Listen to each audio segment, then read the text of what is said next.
گلستاں میں جا کر ہر گل کو دیکھ، نہ تیری سی رنگت نہ تیری سی بو ہے، نکل جائے دم تیرے قدموں کے نیچے، یہی دل کی خواہش یہی آرزو ہے۔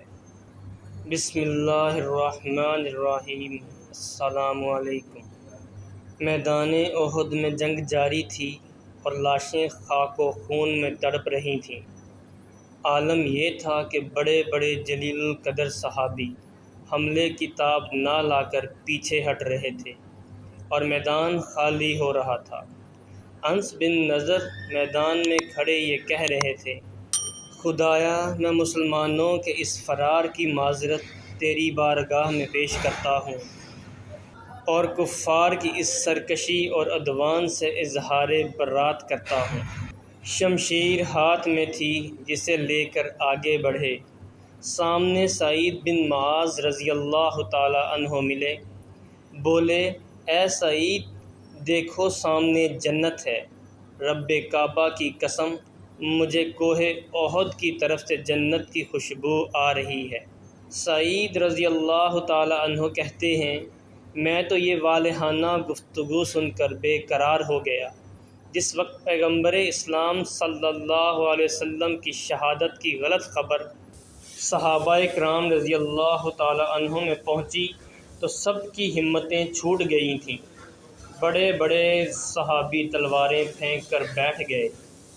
انس بن نضر رضی اللہ تعالی عنہ نے شکستہ دل صحابہ کی ایک جماعت بیٹھی ہوئی دیکھ کر فرمایا، کیا حال ہے؟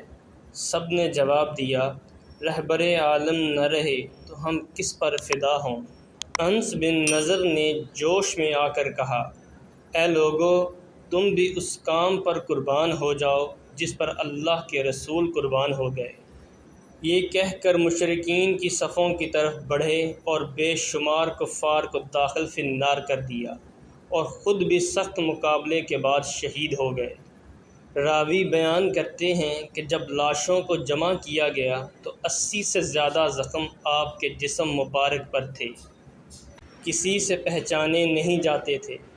ہمشیرہ نے انگلیوں کے پوروں سے شناخت کیا کہ یہ میرے بھائی کی لاش ہے۔